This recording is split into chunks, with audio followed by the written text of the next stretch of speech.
System riding to the core. Yeah. Reppin' inner city left. This is the Inner City Left broadcast. Today is Friday, November 14th. I am Amin TMK alongside Amoja, Lil Tanky Sumler. Amoja, hello. Happy Friday. Happy Friday. How are you doing this Friday? How has your week been? Man, I'm lovely. Still keyed up off that LA trip, man. Kicking it with some real motherfucking comrades. Doing big things. Yes. Shout out to all Power Brooks and all the homies that brought us out there. But we here for some geopolitical analysis. Are you ready for that? Let's get it. Hey, Bloomberg, man. If there is anybody that's trustworthy to talk about, to speak on this, what's happening in the special military operation, it would be Bloomberg. Let's talk about this. We know that Pokrovsk has fallen. Major stronghold, very strategic and important town, city in Ukraine and the Donbass. Now, Politico saying this Ukrainian town's fall doesn't have to be a significant defeat. Again, Politico, and this is from Kit Clarenberg. If we all just hold hands, close our eyes, and tell each other the fall of Pokrovsk is irrelevant, this will become true. Is this some copium that Western media is going to have to deal with when we hear, oh, Russia is losing, Russia's economy is falling, they're losing, and then we see things like this, the reality? What is your response? What are your thoughts? You know, what's that thing where it both is and isn't at the same time? You know, like I know that's like quantum reality. Like there's a positive and a negative, right? There's I can't remember. There's but so like world. Well, no. It's like Pavlov's. Any rate, yeah. So it's the less than a week ago we had Zelensky himself saying it's all lies. The Russian, we still control 85% of Pokrovsk, right? So on the one hand, Schrodinger's, that's it. It's Schrodinger's Pokrovsk. You know, at the same time, you know, the Russians have completely overrun it. You know, but it doesn't really matter because Pokrovsk is not an important town, right? Doesn't matter. And then also the flip reality of Russia doesn't control Pokrovsk. It's far too important for us to ever give up. At the same time, you have to, right? That's the West right now, right? But the reality is, Pokrovsk is the high ground.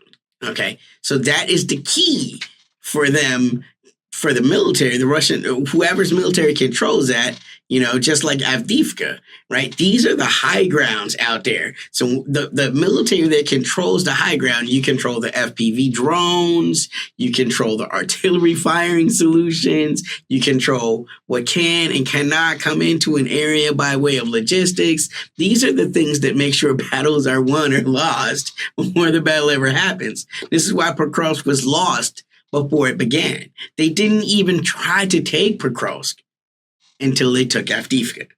Once Avdiivka was taken, taking Pokrovsk was a lot easier, wasn't it? Because Avdiivka was the fucking high ground. It ensured that the military could move, surround the city, choke it out in a good old-fashioned siege like in the Middle Ages, choke out all the logistics, move their troops in, and the troops that Ukraine has, they can't get out. So you have the amount of materials that you had when you came in. You know, but you normally only pack for so much time. There's only so many MREs a motherfucker could reasonably have with them. There's only so much artillery. It's not like Call of Duty where like this shit is just magically there. Like every bullet you shoot is a bullet less you got. You know what I'm saying? And not knowing when you're going to get your re-up, you know, that's a real deal. You know, so every day the Pokrovsk situation went on and they were not unblocked by the Ukrainians, the more certain it would be that they were just going to begin to surrender en masse. And we're seeing that. We're seeing videos of, all the Ukrainians coming out with their rifles up, the same way they used to try to embarrass Saddam. Remember? The Americans are in with the whole Iraqi military. They just, the gun dropped just once, never fired, right? Now that's the Ukrainians, in Pokrovsk coming out there with the guns up, white flags, please don't fucking kill me, And the Russians have demonstrated this over and over again. One day they flew over the citadel with Russian aviation and they dropped pamphlets. This town is completely surrounded. Zelensky is not going to come and save you. Those of you that want to survive should surrender, with the instructions on the leaflets telling them where to go. Well, a good many did. And guess what happened the next day? Everybody that didn't, that building, the next time Russian aviation went over it, they dropped a 3000 and the building was destroyed. You know what I'm saying? So it's like, you could think it's a game if you want to. You could save your life or you could die for Ukraine. These are the two things you can do. But, again, so Pokrovsk is just the latest in the last bunch of high grounds. And taking Pokrovsk is going to allow them to secure the Donbass. They'll be able to go all the way to Zaporizhia, from there. I know we hitting y'all with real geography on here, but it is geopolitics. And you just got to understand why these places are strategically important. What Russia is doing, they are burning out the entire Ukrainian military to the point whereas there will be no resistance. You run out of soldiers, and now the advances are not incremental anymore. They start to become explosive. Instead of taking a mile today, instead of taking 5 kilometers today, right now we take 500. Now we might take 1,000 because we've broken the back of the Ukrainian army. And the move for this is to go all the way to Kherson, to go all the way to Odessa, and eventually all the way up to Transnistria. And they're going to landlock Ukraine because no one's going to be able to stop them. To your point, yeah. let me show you this. You did a great job explaining, and this is much more. We know we get into the weeds. Let's talk about this, okay? Ukraine faces huge problems finding soldiers as men flee abroad, says Kiev Mayor Vitaly Klitschko, former heavyweight champion. Suspected human trafficker. Suspected, pimp, indeed. Suspected real life pimp. Not in the cool way that we say, like in the hood. What's good, bruv? Real life human trafficker, alleged, with a lot of information supporting it. Allegations persist. Kiev's mayor, Klitschko champions, lowering the draft age to 22, but his sons, of course, safe and abroad. Mayor Vitaly Klitschko supports reducing Ukraine's mobilization age to 22. A bold move, especially from a man whose own sons won't be packing their bags for the front time anytime soon. Again, this goes to the point that you were saying. Ukraine is being destroyed not only in terms of losing its economy and losing its land, especially the land in the Donbass, which we know is rich with mineral wealth and is the most important part of Ukraine, even though Ukraine is very big when it comes to grain production and things like that. But we are seeing now there's not going to be much Ukraine left. Even now, they're trying to send even younger people to the front lines to fight against the Russian army, which is the best in the world. We know that from the report last year. Russia has the best ground forces in the world right now. And Ukraine is backed by the West. They have some of the best technology, but unfortunately, it's not enough. And the Victoria Nulands of the world, who don't give a damn about no damn Ukrainians, are the ones that are out there. Obviously, she's not a part of the mix in terms of an official position. Well, never forget she is Ukrainian. She's like of Ukrainian heritage. Oh, okay. Yeah, well, that makes so it even like, worse. That makes it even crazier, bro. Absolutely. Man, 22, and then they want to, straight Dalai Lama action. Facts, man, and that's not going to be useful for for them. But the double Dutch on the Tomahawks, the double Dutch here. Obviously, the nuclear testing has been another sort of hot button issue that Putin has talked about, and again, does look like a bit of a escalation. Or it's just interesting. Like, why are you trying to test nuclear weapons now? Obviously, this is a very precarious time to be doing so. But anyway, yeah, I mean, I just think that again, we're right back where we started. We're right back in the same place, man. And this is what we're saying. And I was telling you this the other day. Like, we know how close we've been to World War III. Yes, right. Maybe World War III is happening, but also nuclear holocaust, man. I don't want to die in a nuclear holocaust. We're in D.C., okay? That's kind of one of the number one targets, and we were just in L.A. And anyway, yeah, man, it's just it's frustrating and it's difficult to go about this world and see like how unbelievably to the ends of the earth, the Trump administration and the deep state, whoever it is willing to go with war with Russia. There it is.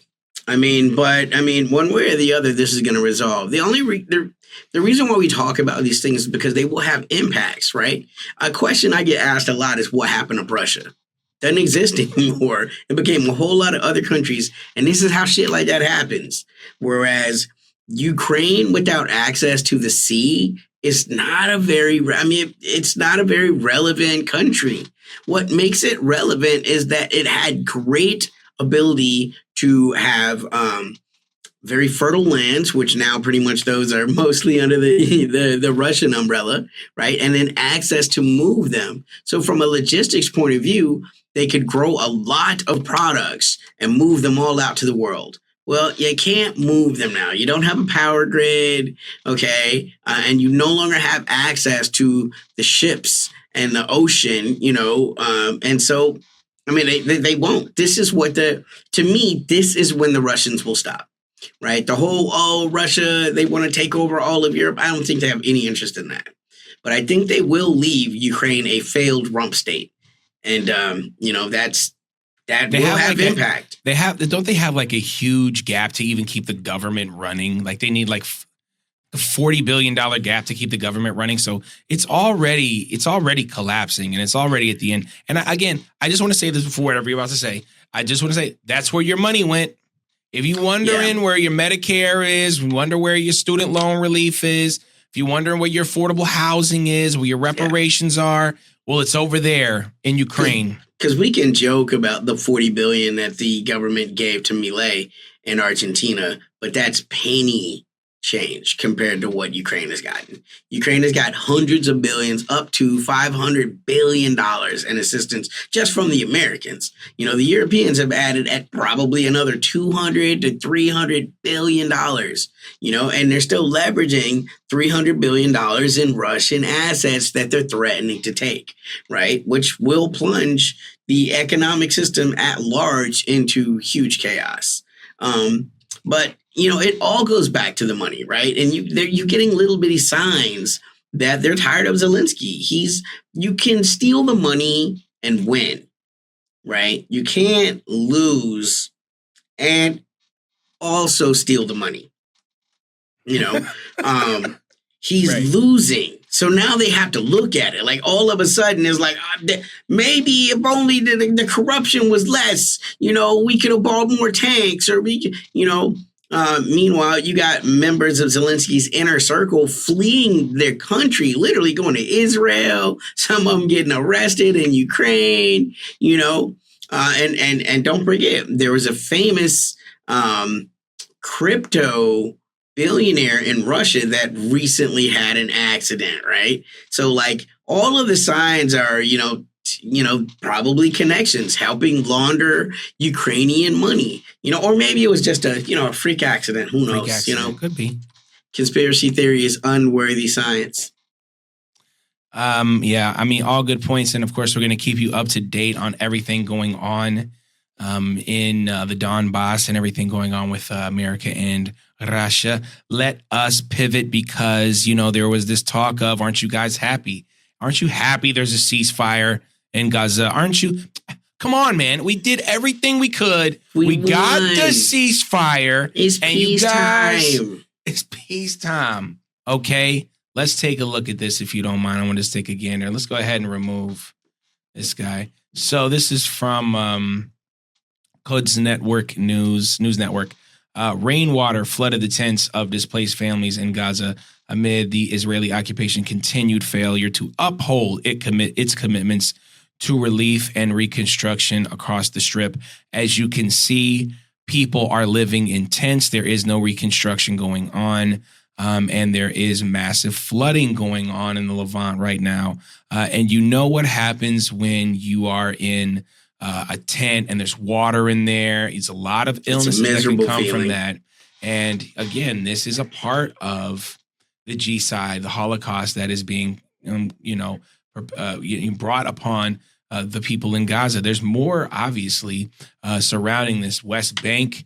Again, you're having gangs roaming through the West Bank area.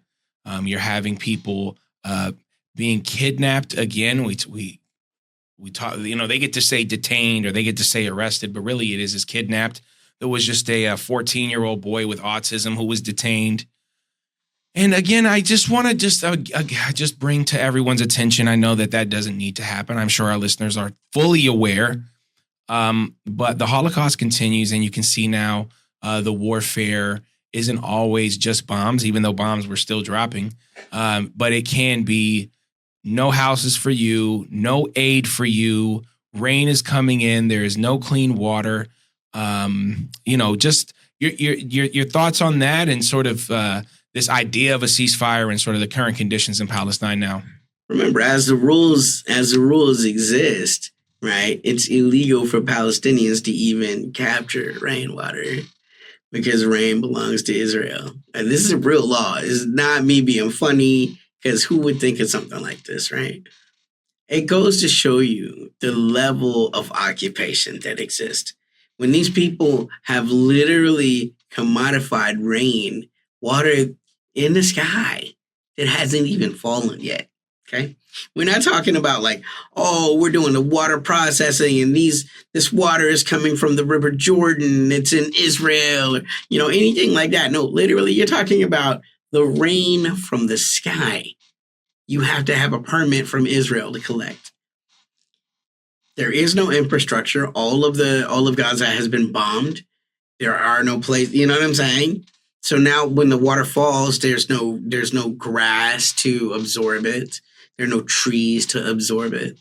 There are no olive trees, right? That would then absorb it and create olives that would feed the people, right?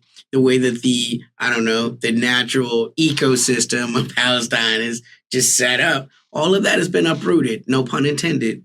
It's been dismantled. So now when it rains, the rain itself is a curse. You cannot collect it. You can't process it. The earth itself is not in a position to disperse it, right? There's no place in Ukraine, even with all of what we just told you, there's no place in Ukraine that looks like that right now. There's not one place. Even Pokrovsk doesn't look like that.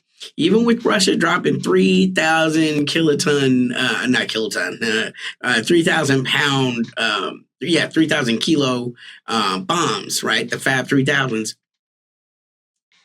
The cities don't look like that. What Israel has done in Gaza, there is no calorie that you can compare it to with contemporary military exercises anywhere on earth right now. Want to show you this? This is from Mohammed Marandi. This is a surgeon who was in Palestine, and this is his the video he just put out. And I want to show it to you. This is some crazy stuff, man. Israel have resumed the harvesting of Palestinian organs. A British Palestinian surgeon, somebody who can not be labelled a Hamas member, has spoken out about the photographs he has received of cadavers that were handed over by Israel. And he notes that it appears highly indicative that there has been organ harvesting occurring. He has said that the bodies show clearly surgically removed lungs, hearts, kidneys and livers done in a professional surgical way using specialized tools with zero damage to surrounding tissues. All of these bodies also belonged to Palestinians who had, of course, been imprisoned while they were alive, which is one of the hallmarks of organ harvesting. Israel, as we know, have form on this. Government officials in the past have admitted that Israel have harvested the skin, corneas, heart valves, and bones of Palestinians right up until the year 2000. So to turn around and say that it all started on October 7 is, a libel in itself. But I'd suspect the argument here is that Palestinian organs were perhaps promised to the Israelis by God 3,000 years ago.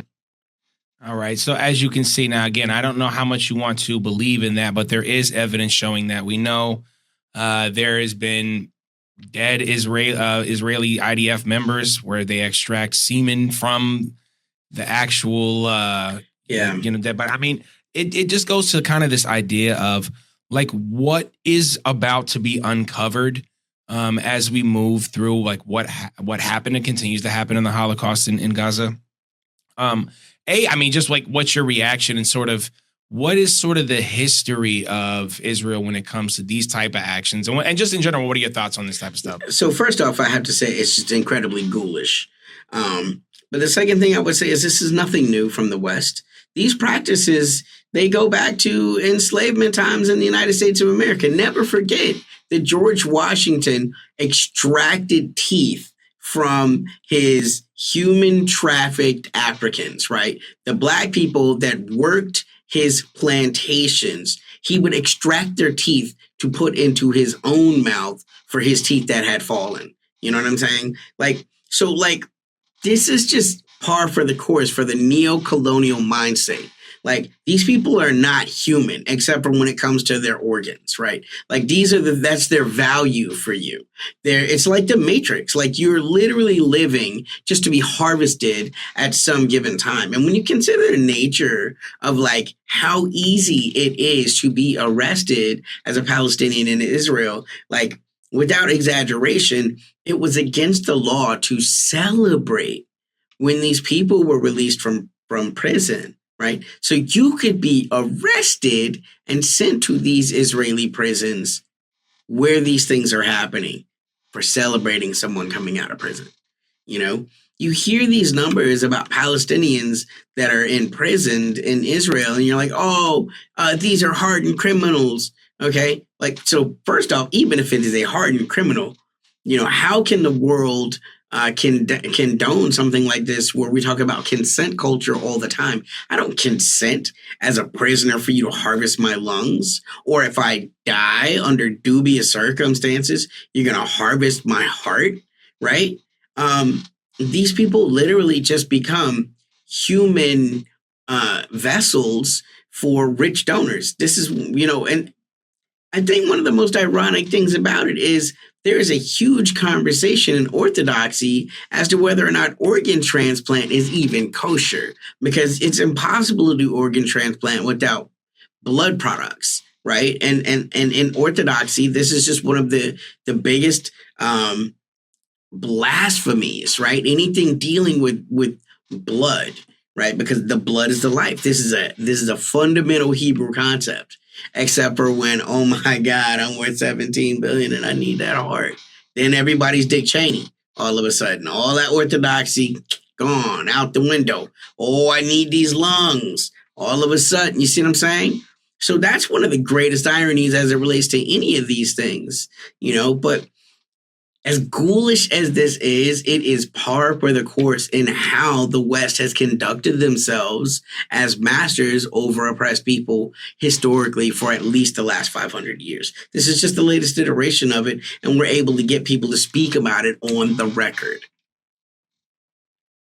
Yeah, I mean, this comes off the heels of the trials going on right now, where systemic rape is again trying to be. We didn't even get to the sexual assault aspects of it. I mean, it's so pervasive that it's literally been brought out to the world, and they're still pushing back. Like, no, we want to be able to. The person that brought it out got fired, and as all of a sudden became a suicide risk. Yeah, it was a suicide. Oh, what happened to the person that put out there? What happened to that? What happened to that girl? Actually, I think it was a woman. Of course, there it is. Well, yes, of course, it goes with it. All being said, and again, it's just kind of the worst things that you can possibly imagine, and it is still occurring.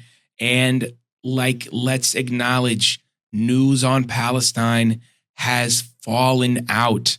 And I see it, because, we are right in there with all the posts every day, and engagement is down. Now, we don't know if that's people being complacent, or we don't know, possibly the algorithms. Well, we do know that algorithms don't like us talking about anything about Gaza, that's for sure. And that continues.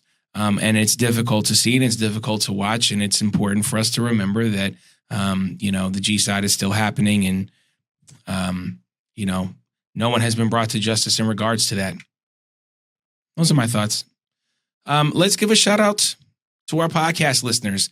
We got to meet some of our podcast listeners while we were out in LA. It was very cool. Thank you guys for, listening to us. Heroes. Laugh and joke, and you may not know exactly what we're referencing, but we try to make sure that we have enough for the podcast listeners, and we got love for y'all always.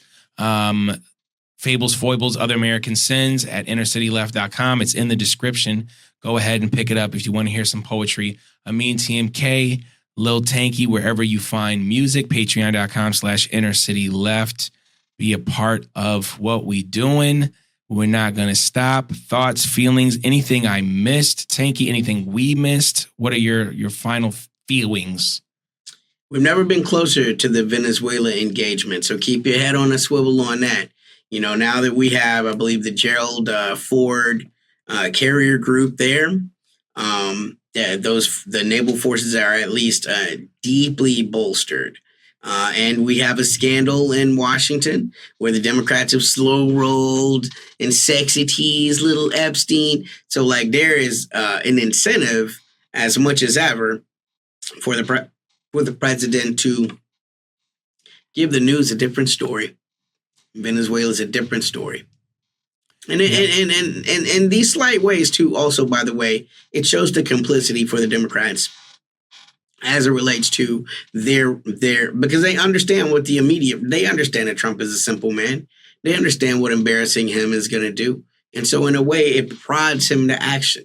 Why wasn't these things released every day, while the government was shut down? Do you have to wait for Congress to be in session to serve the American people? Do you think something like this would serve the American people? And the last thing I'll say about this is, if they really believe these things are true, how can they serve under such a man? Why isn't there another impeachment and another and another? Because how in any way can you choose to serve under a man that has done the things that y'all allege he has done? It's time for impeachments, man. Total facts. It's a scandal every freaking week, man. And we're going to talk more about this at some point with Muscle. We'll see when it happens, but man, it's crazy everywhere. Anyway, peacetime. No Warren Bossing say. We're doing just fine, everyone. For Amoja, Lil Tanky, Selmer, I'm Amin TMK. This is the Inner City Left broadcast. System riding to the core. Yeah. Reppin' Inner City Left.